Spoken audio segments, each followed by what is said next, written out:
Bata. Panatang Makabata. Ako si Precious Eunice G. Villarna. Bilang mamayang Pilipino ay kinikilala ang kahalagahan ng mga bata sa lipunan. Dahil dito, ako ay nangangakong isolong, protektahan, igalang at nangangalagaan ang karapatan ng mga bawat bata.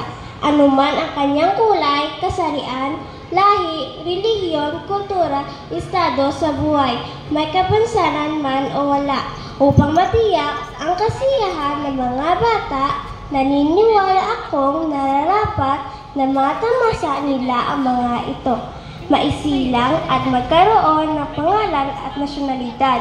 May tahanan at pamilyang nag-aaruga ng tama, naninirahan sa payapa at tahimik na lugar. May sapat na pagkain at malusog at aktibong pangangatawan. Mahubog at mapalago ang mga kakayahan sa mamagitan ng edukasyon at pakikilahok. May mga oportunidad na maipahayag ang isip, pananaw at damdamin. May proteksyon laban sa pang-aabuso, panganib at karahasan at maipagtanggol at matutulungan ng pamahalaan sa lahat ng panahon. Sa tulong ng Poong May Kapal, ito ay aking isa sa puso at isa sa gawa. Ang lahat ng ito dahil ang mga bata ang pag-asa at siyang mapapaunlad sa ating bayan.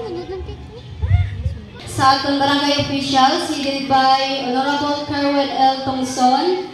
Sa atong Social Welfare Officer 2, Ma'am Ebuan Fortunado. Sa atong Child Development Worker President, Sir Jose Ralios. Parents, guests, children, ladies and gentlemen, good afternoon. Today is a moving up day. It means the success of every young ones. Once again, this afternoon, I would like to advance congratulations and welcome everyone this event. Good afternoon.